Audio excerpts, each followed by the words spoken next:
Good morning, everyone. It's Stephen Whiteside here from the uptrend.com with your morning market outlook for Tuesday, June 2nd, 2026. In the pre-market this morning, we've got a couple of stocks shooting sharply higher. Hewlett Packard Enterprises is doing a Dell this morning. It's up another 25% in change in the pre-market, so it's going to gap higher on Tuesday morning. We also have Marvell, which has been on a tear for the last 2 months, excuse me, and now we have it up over 22% again in the pre-market on Tuesday morning.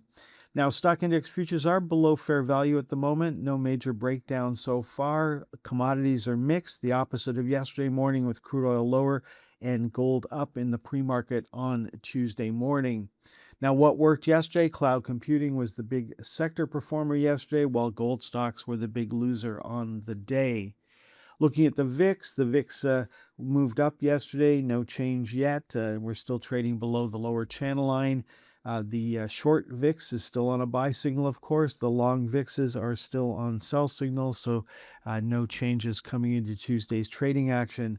Now, last time I checked, we have Bitcoin trading lower this morning. It's down below 70,000, so it held that yesterday. It's trading below it this morning, heading towards 68,750. Ethereum is also trading lower this morning, and it's heading towards 1875. Looking at the world of commodities, we don't have any trend changes from Monday's trading action. We did have copper move up to fill the open gap. The GLD pulled back. It's up in the pre-market this morning, trading up in the channel.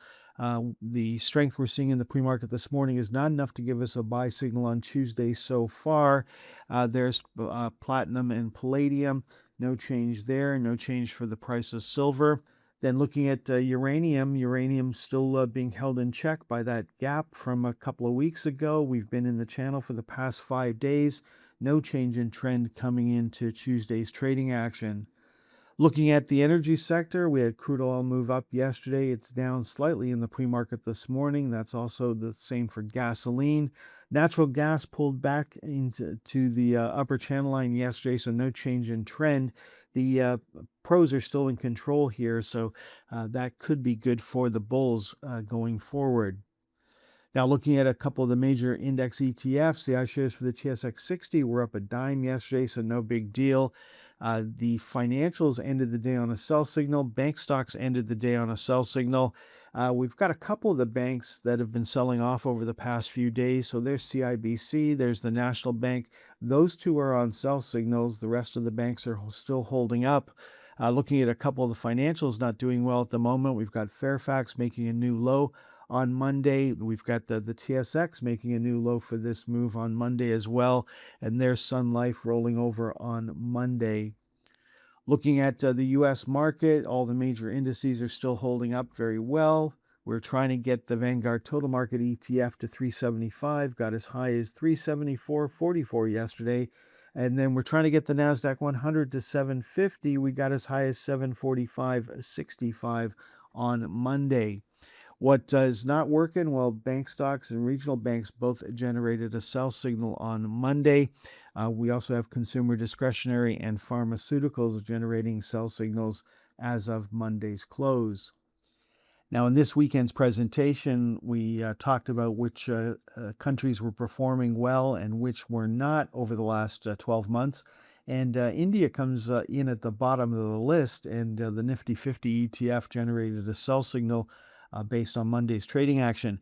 Anytime that you're following a country ETF or even a company stock that is from not in the Americas, they're going to gap a lot up and down, and so it can be very frustrating trading these. And if you want to follow an overseas country, if you're interested in South Korea, if you're interested in India, it's probably a lot better to follow it using weekly charts than daily charts. And the weekly charts will filter out a lot of that daily movement of gapping up and gapping down. So that's my advice. If you want to follow anything that is not trading in the Americas, not in our actual time zones, then you probably want to do it with weekly charts as opposed to daily charts.